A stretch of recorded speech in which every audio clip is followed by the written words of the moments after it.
فهو عبد لها ولمن في يديه شيء منها حيثما زالت زال إليها وحيثما أقبلت أقبل عليها لا ينزجر من الله بزاجر ولا يتعظ منه بواعظ. اور وہ اس کے بندے ہو گئے ہیں اور ان کے غلام بن گئے ہیں جن کے ہاتھ میں تھوڑی سی بھی دنیا ہے کہ جس طرف وہ جھکتی ہے یہ بھی جھک جاتے ہیں اور جدھر وہ مڑتی ہے یہ بھی مڑ جاتے ہیں.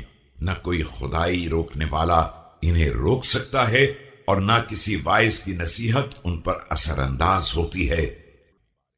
وهو يرى المأخوذين على الغرة حيث لا إقالة لهم ولا رجعة كيف نزل بهم ما كانوا يجهلون وجاءهم من فراق الدنيا ما كانوا يأمنون.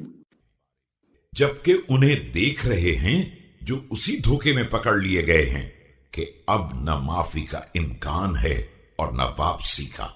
کس طرح ان پر وہ مصیبت نازل ہو گئی ہے جس سے نا واقف تھے اور فراق دنیا کی وہ آفت آ گئی ہے جس کی طرف سے بالکل مطمئن تھے.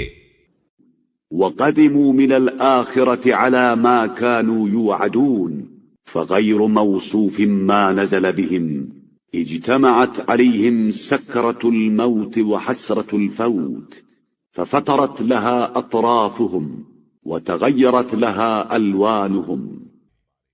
اور آخرت میں اس صورتحال کا سامنا کر رہے ہیں جس کا وعدہ کیا گیا تھا. اب تو اس مصیبت کا بیان بھی ناممکن ہے جہاں ایک طرف موت کے سکرات ہیں اور دوسری طرف فراق دنیا کی حسرت. حالت یہ ہے کہ ہاتھ پاؤں ڈھیلے پڑ گئے ہیں اور رنگ اڑ گیا ہے.